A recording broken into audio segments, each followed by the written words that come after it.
What's up, Facebook, YouTube, Wise Guys Sports on Facebook, Instagram, Twitter. What's going on? It's your boy Trey Larkins with Wise Guys Sports. Everybody go follow Wise Guys on Twitter at Wise Guys_H. Also on Facebook, Wise Guys. And be sure to follow Wise Guys on Instagram at These Guys Know Sports. Don't forget, each and every Monday, it's the We Not Boxed In podcast with myself and Mr. Melvin Levitt himself. That Cincinnati Bearcats legend, Melvin Levitt, and yours truly on the We Not Boxed In podcast each and every Monday, 7 p.m. to 9 p.m. at Park Place in Forest Park. So be sure to join us each and every Monday discussing the latest in sports news. We Not Boxed In podcast. We want a live studio audience. We want you to come and participate, ask questions, and debate back and forth with me and Melvin and discuss different sports topics, whether it's the NFL, NBA, college basketball, college football, baseball, whatever. Come and join us at Park Place each and every Monday, 7 p.m. to 9 p.m. And don't forget, On Impact Recruiting Services is behind the scenes, my boy Dante. And also, Friday, we got the Combine at West High, and On Impact is hosting the 7 vs. 7 showcase by my boy Dante. That's On Impact owner Dante Payne. For more information, go and hit him up. It's Saturday and Sunday, the 7 vs. 7 showcase at West High as well. But I'm sitting here. I got off work a little early today, and I was just sitting here thinking, looking at my phone. I got a notification about the Knicks, and honestly, I'm still trying to make some sense of why the Knicks decided to fire Tom Thibodeau. And I'm going to talk about the NBA Finals also as well here shortly. And I actually have a video out coming soon about the NBA Finals between the Pacers and the Thunder. But I'm sitting there thinking about the New York Knicks and how they fired Tom Thibodeau Tuesday afternoon. And I'm still 48 hours later trying to make some sense out of the Knicks firing Tom Thibodeau. I'm still trying to figure it out. Maybe y'all can comment in the comment section and explain to me the reason why the Knicks decided to fire Tom Thibodeau. Because even though Tom Thibodeau is viewed as a head coach who plays his starters extended minutes, this has been something he's done dating back to his days when he was the head coach of the Chicago Bulls with Derrick Rose and Luol Deng and Joakim Noah and Carlos Boozer. Also, he went to Minnesota and he coached Jimmy Butler. He also coached Cat in Minnesota as well. So throughout his entire head coaching career, Tom Thibodeau has been the type of coach who plays his starters extended minutes and really does not utilize his bench. So in prior years, I understood why teams would get frustrated with Thibs for not utilizing his bench. I understood it because when you get into the playoffs and you're going up against these teams like the Pacers this year, the Pacers against the Knicks in the Eastern Conference Finals, they go 8-9 deep. They bring in Benedict Mathurin off the bench, TJ McConnell off the bench, Thomas Bryant off the bench, Obi Toppin off the bench. So when you get into the NBA playoffs and you're going up against these elite teams who go 8 or 9 deep, it will be your disadvantage if you are playing your starters extended minutes. Because by the end of the game and by the end of each playoff series, your starters could be worn out. But I can understand that argument in previous years with Tom Thibodeau in Chicago, even in Minnesota. But in New York, it didn't really make sense to me why the Knicks would fire Thibs, considering he really doesn't have much of a bench to begin with. He doesn't really have much of a bench. Not to mention, since Tom Thibodeau has been the head coach of the New York Knicks, Thibs is 226 and 174, which means he's won 57% of his games. He's led the Knicks to the NBA playoffs as the New York Knicks head coach in 4 out of his 5 seasons as their head coach. He led the Knicks to their first Eastern Conference Finals appearance in 25 years. And the last 13 Knicks coaches have 7 playoff wins. Tom Thibodeau has 24 playoff wins alone. So when you combine the fact that not only has he been successful since he's been the head coach of the New York Knicks, not only has he gotten the Knicks to the conference finals for the first time in 25 years and has more playoff wins than the previous 13 head coaches who only have 7 and he has 24. Not only that, the Knicks roster is maxed out. The New York Knicks, they overachieved this season. Let me say it again for all the people in the back. The Knicks overachieved this season. They had no business reaching the conference finals. So I don't understand for the life of me when you combine all these facts about how he has a decent record as a Knicks head coach, considering he really doesn't have much of a bench to work with. 4 out of 5 seasons, he led the Knicks to the postseason, and he led them to their first conference finals appearance in 25 years. I still cannot understand why the Knicks would fire Thibs. And I keep hearing everybody keep talking about, well, he didn't utilize his bench in New York. What bench? Let me give y'all some of the names that was on the Knicks bench at the end of the Eastern Conference Finals in Game 6. Landry Shamet, Dylan Wright, Josh Hart, Miles McBride. That was the Knicks bench compared to the Pacers, who have Mathurin, Obi Toppin, TJ McConnell, Thomas Bryant. Okay? What are we talking about here? To me, Thibs did all he possibly could with what he had. And what he had wasn't much. And this is the thing about the Knicks. Not only do I not believe in their bench, I have questions about their 2 best players, and Jalen Brunson and Karl Anthony Towns, as to whether or not you can win an NBA championship with Cat and Brunson as your 2 best players. I look at this Knicks roster.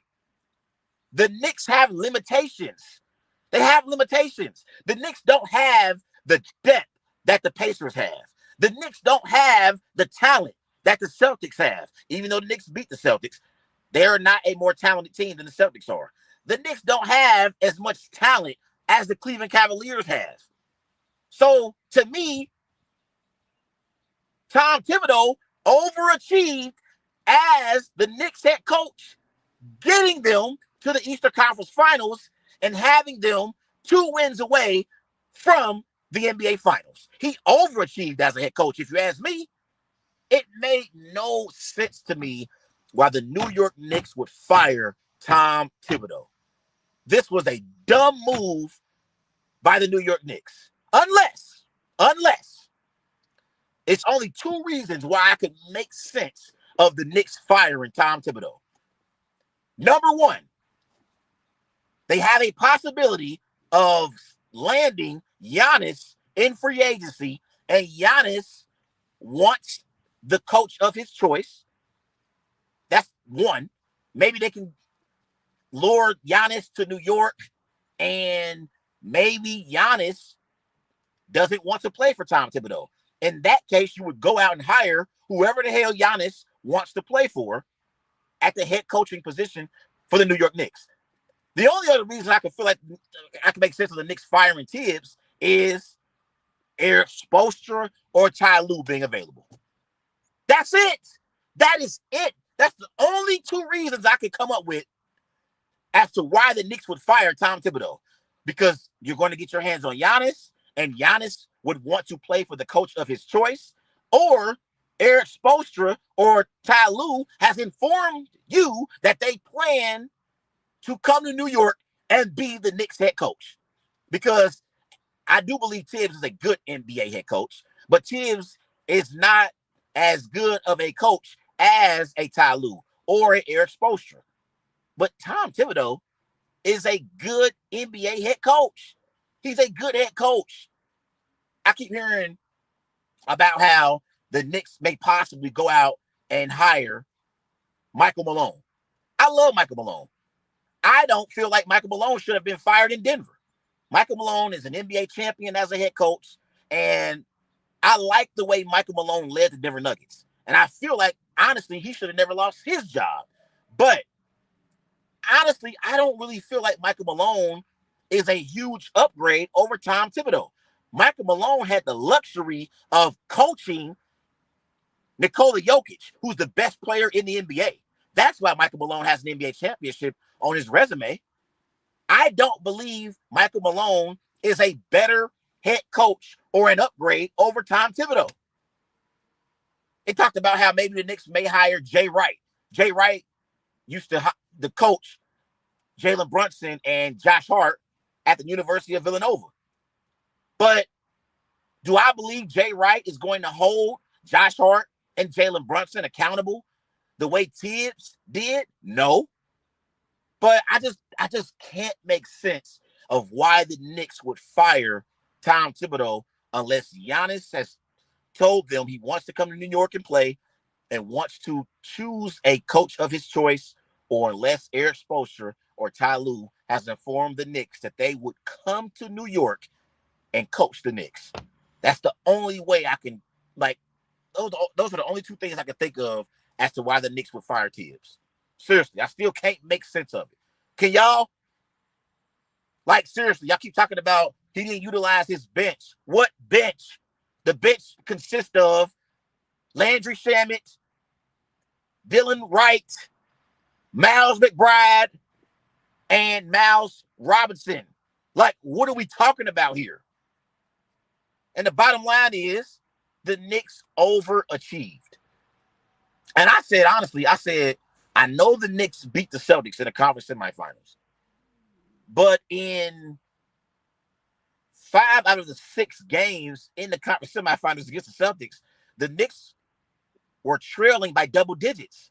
They were trailing by double digits. So I said, even in that series, I thought it was a fluke that the Knicks beat the Celtics.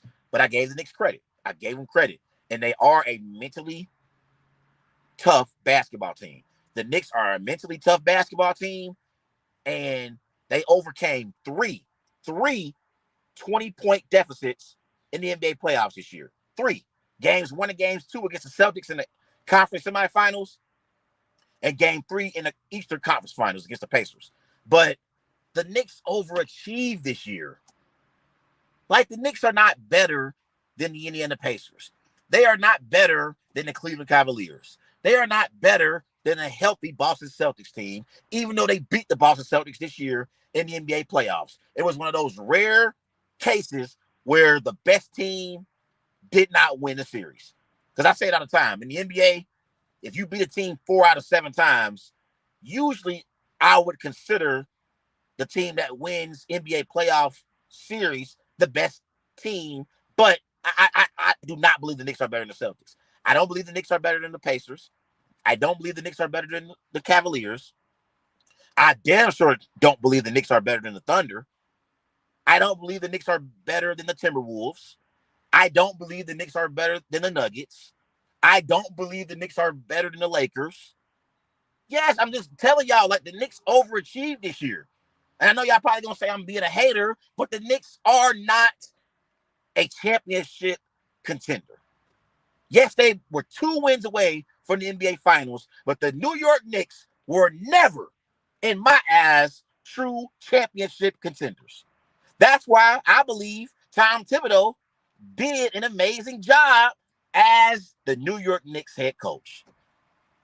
And there was reports that came out today about how the Thibs firing was something that they pretty much had already came to grips with months back. Like, I guess months ago, they had already wanted to turn the page from Tom Thibodeau and already pretty much had said at the end of the season, we're going to move off of Tom Thibodeau. But wouldn't Tom Thibodeau getting the Knicks to the Eastern Conference Finals and 2 wins away from an NBA Finals appearance, wouldn't that warrant Thibs to be granted another season to see if he could get it right? I just don't understand why the Knicks fired Thibs. I don't understand it for the life of me. And honestly, I'm starting to feel like these NBA head coaching jobs, it's a great experience, but you are literally getting fired only, like you are literally getting hired to only be fired sooner rather than later. Seriously, you are getting hired to get fired sooner rather than later. Because I still cannot make sense of why they would fire him. It makes no sense. But those are my thoughts, man. I'm still trying to make some sense of it. Like, I just don't get it. But maybe they can get their hands on Jay Wright or Michael Malone or I don't know, like maybe even Mark Jackson. Hell, what about Mark Jackson? I still cannot understand why Mark Jackson is not an NBA head coach. I still don't understand that.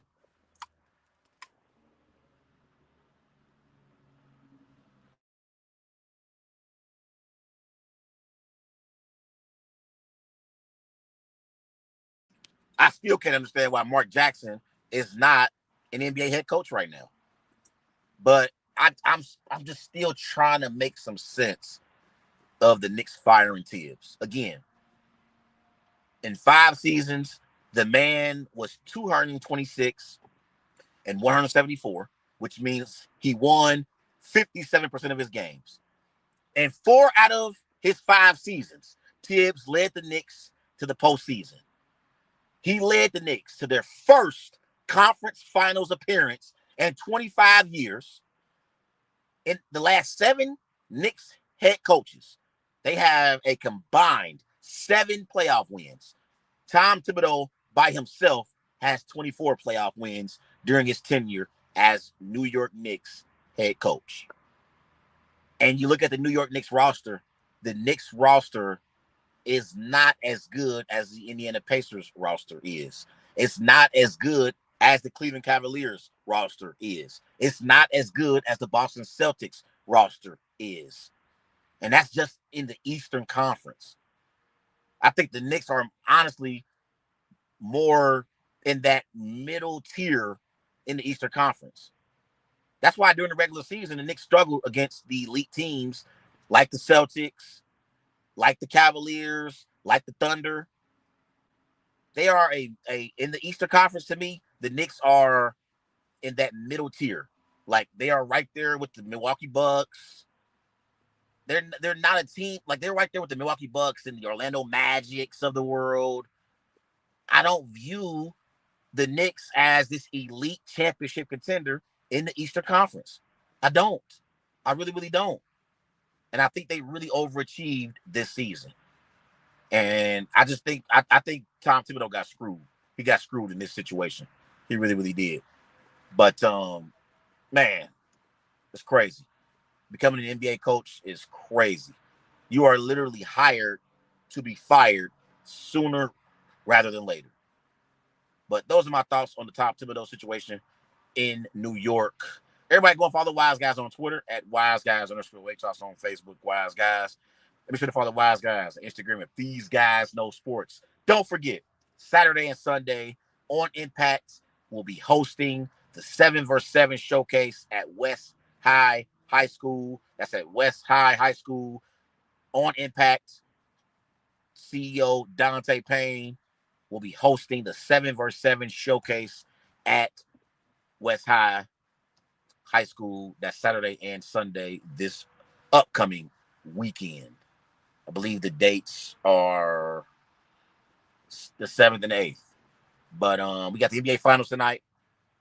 Obviously, the OKC Thunder are overwhelming favorites over the Indiana Pacers.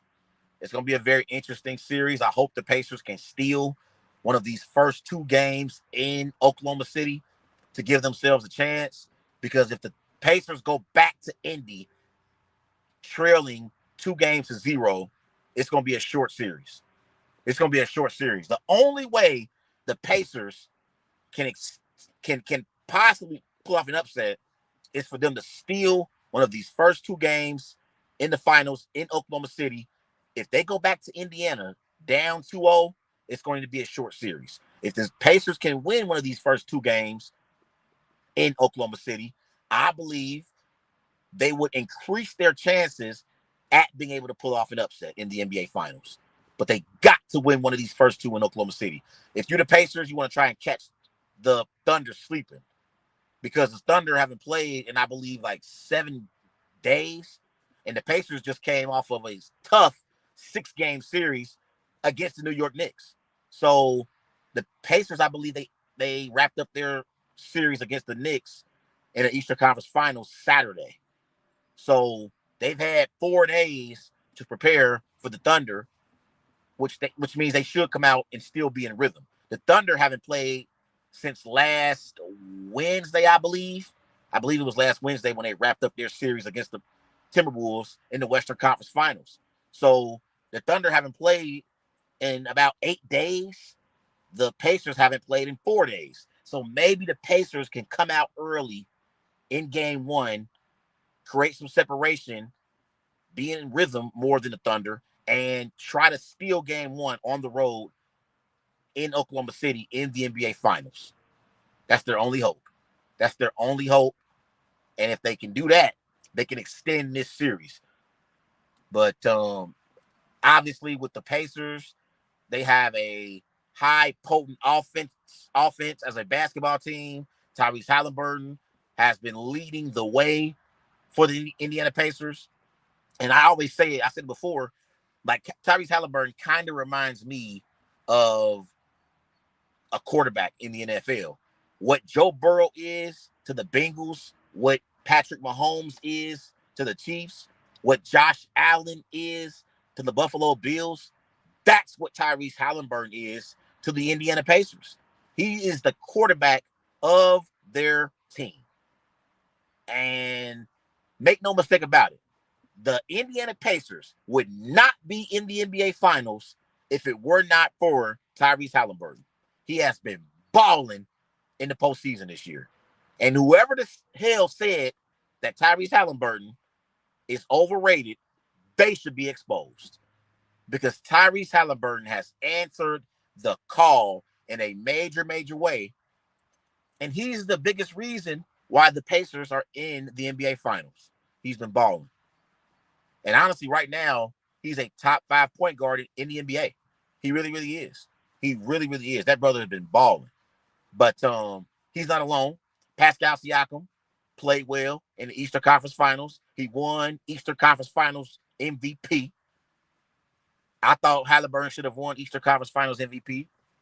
But I wasn't upset that Siakam won Conference Finals MVP. I know there's a video out there of Halliburton. He thought he was going to win Eastern Conference Finals MVP. You can see as the announcement was made, he stepped forward only for them to announce Siakam as the Eastern Conference Finals MVP. But Pascal Siakam played well in the Eastern Conference Finals. I believe he had over 30 in 3 out of the 4 wins for the Pacers in the conference finals.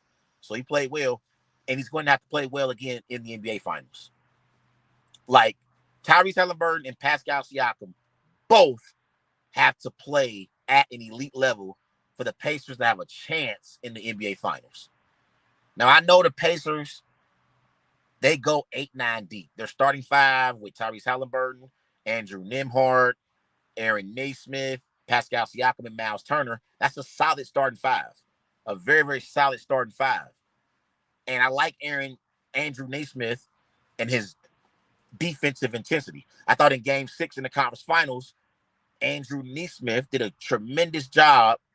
Or Nembhard, I'm sorry. I'm saying Nesmith. I get Nesmith and Nembhard mixed up sometimes. Andrew Nembhard, he did a tremendous job in the conference finals in Game 6 against Jalen Brunson and held Brunson to only 18 points on 8 of 18 shooting from the floor. So I like Andrew Nembhard. I like his defensive intensity. But not only do the Pacers have a solid starting five with Halliburton, Nembhard, Naismith, Siakam, and Turner, they can go 8-9 deep off the bench with TJ McConnell, with Obi Toppin, with Thomas Bryant, with Benedict Mathurin. And they have a proven NBA head coach in Rick Carlisle. Rick Carlisle is an NBA champion. And I thought about this earlier. Remember when the Mavs beat the Heat in the 2011 NBA Finals? That Mavs team, they were underdogs. They had Dirk Nowitzki and Jason Terry and Jason Kidd. They were going up against LeBron, D. Wade, and Bosh, and they upset the Heat in the NBA Finals. That was a major, major upset. Rick Carlisle was the head coach of that Dallas Mavericks team. And I was thinking, if Rick Carlisle and the Indiana Pacers win the NBA Finals, that would be two major upsets as a head coach in the NBA Finals that Rick Carlisle would have pulled off. Think about that for a second. Like, if Rick Carlisle and the Indiana Pacers win the NBA Finals, we got to start talking about Rick Carlisle being one of the greats at the head coaching position, right? Do y'all agree or disagree? I thought about that like, man, Rick Carlisle and that Dallas Mavericks team, they upset a heavy favorite in the Miami Heat. If Rick Carlisle and the Indiana Pacers upset the OKC Thunder, who are heavy favorites, that would be two NBA championships that Rick Carlisle would have won as an underdog as far as his team going into the NBA Finals. He won as an underdog at head coach with the Dallas Mavericks over the Miami Heat. And if the Pacers beat the Thunder, that would mean that Rick Carlisle would have won two NBA championships and coached two underdog teams against heavy favorites in the NBA Finals. That's definitely something to think about. But when I look at OKC, obviously they are led by SGA. SGA, during the regular season, he averaged 33 points per game. He won NBA MVP. And in the NBA playoffs, SGA is leading the OKC Thunder with 29 points per game. Jalen Williams is averaging like 21 points per game. Chet Holmgren is averaging 16 points per game. So that trio of SGA, Jalen Williams, and Chet Holmgren, they've been big time. They have been big time. And the thing is, for the Thunder are such a great defensive team. They are one of the best defensive teams in NBA history. So not only are they a great defensive team as far as this year in the NBA, and they obviously are the best team from a defensive standpoint in the NBA this year, the Thunder, from a historic standpoint, is one of the greatest defensive teams in NBA history. They got so many perimeter defenders that they throw your way. That's why Anthony Edwards was so frustrated in the Western Conference Finals. You got Jalen Williams, Lou Dort, Alex Caruso. And once you get past them, you got to deal with Chet Holmgren as a rim protector. They got so many bodies that they throw your way. And that's what's going to be different for the Pacers in the NBA Finals. The Thunder, they pick up 94 feet. The Pacers have not played a team that plays the caliber of defense the way that the Thunder play. And so that's going to be key in the NBA Finals. It's going to be key. I believe that, honestly, the only true advantage that the Pacers have over the Thunder is their head coach, Rick Carlisle, over Mark Daigneault. And Mark Daigneault is not a bad NBA head coach, but he's not as proven as Rick Carlisle is. That's the only advantage I can think of for the Indiana Pacers. They have an advantage from a head coaching standpoint. That's it. But, man, The Thunder are overwhelming favorites. And the thing is about SGA, I was gonna say this a little bit earlier, but SGA, we always complain sometimes, and I've been a definitely been a person who has complained about SGA at times with all the free throws that he takes. We also have to give SGA his respect because he is extremely skillful at being able to draw fouls. That is a skill. That does not happen by accident. That is a skill that SGA has learned and perfected as an NBA superstar. We can complain all day long. We can complain about not being entertained because SGA is living at the free throw line, but it is a skill that he has perfected getting to the free throw line and getting opposing teams in foul trouble. And that's why SGA won NBA MVP, and that's why the Thunder are 4 wins away from an NBA championship, and more than likely SGA will win NBA Finals MVP. And honestly, the thing is about SGA, I gotta admit, if SGA goes on to win an NBA championship and win NBA Finals MVP, it will be one of the greatest seasons in NBA history. It will be. You win an NBA MVP, you win an NBA championship, and you win NBA Finals MVP. That's the trifecta. That's the trifecta right there. SGA would he's already a top 5 player in the NBA. Right now, with just having an NBA MVP and having the type of season that he had, SGA is already a top 5 player in the NBA.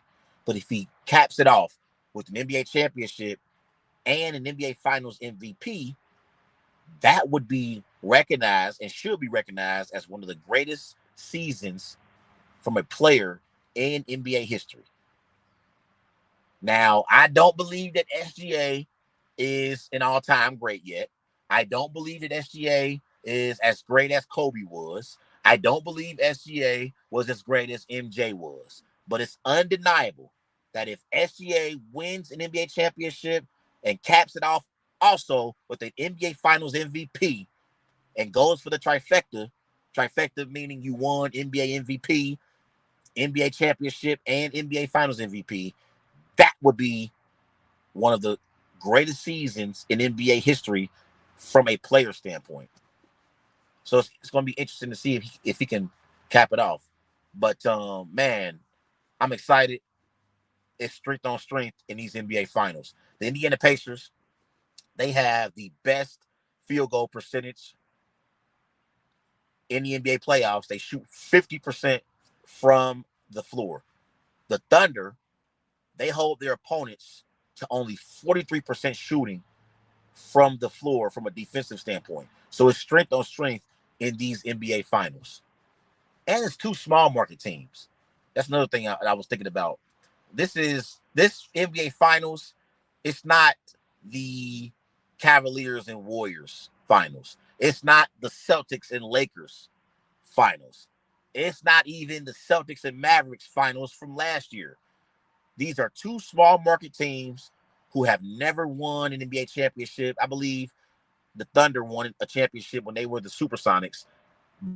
But as the Oklahoma City Thunder, they have not won an NBA championship yet. And the Indiana Pacers have not won an NBA championship yet either. So it's going to be interesting to see. I'm excited about it tonight. 8:30 p.m. tip-off on ABC. It's going to be fun to watch. It's going to be fun to watch. I believe one of the keys is going to be, can the trio of Tyrese Halliburton, Pascal Siakam, and Miles Turner outplay SGA, Jalen Williams, and Chet Holmgren? That's going to be key. Also, can the Pacers bench outperform the Thunder's bench? That's going to be key. In the Eastern Conference Finals, the Pacers had advantages over the Knicks in the following categories: points off turnovers, bench points, assists, and fast break points. So if the Pacers want to have any chance to pull off an upset over the Thunder, in the NBA Finals, they need to duplicate that performance from the conference finals and bring that to the NBA Finals. The only problem is, unlike the Knicks, the Thunder are not going to allow the Pacers to get out in transition and run in their fast breaks. The Thunder are going to force the Pacers to have to play in their half court sets. And that's when the Pacers struggle sometimes. As great of an offensive team that the Pacers are, sometimes they struggle when you force them to have to play in their half court sets. The Pacers are at their best when they are getting out in transition with Tyrese Halliburton, with Pascal Siakam, with Andrew Nembhard, and Aaron Naismith and Miles Turner. That's when they are at their best. But if you force the Pacers to have to play in the half court, that's when the Pacers sometimes struggle. Like, as great as the Pacers are from an offensive standpoint, the Pacers don't have an elite scorer like a Kevin Durant. They don't have an elite scorer like a Jason Tatum or a Luka Doncic or a Steph Curry or an Anthony Edwards. The Pacers don't have that. They have a collection of guys who can score the basketball, but none of those guys I would consider elite scorers. Tyrese Halliburton, as great as he is, he's not an elite scorer like a Steph Curry. Tyrese Halliburton is not an elite scorer like a Ja Morant. Okay? He's a great point guard and a great distributor of the basketball. And Pascal Siakam, he's never been mistaken to be a elite scorer.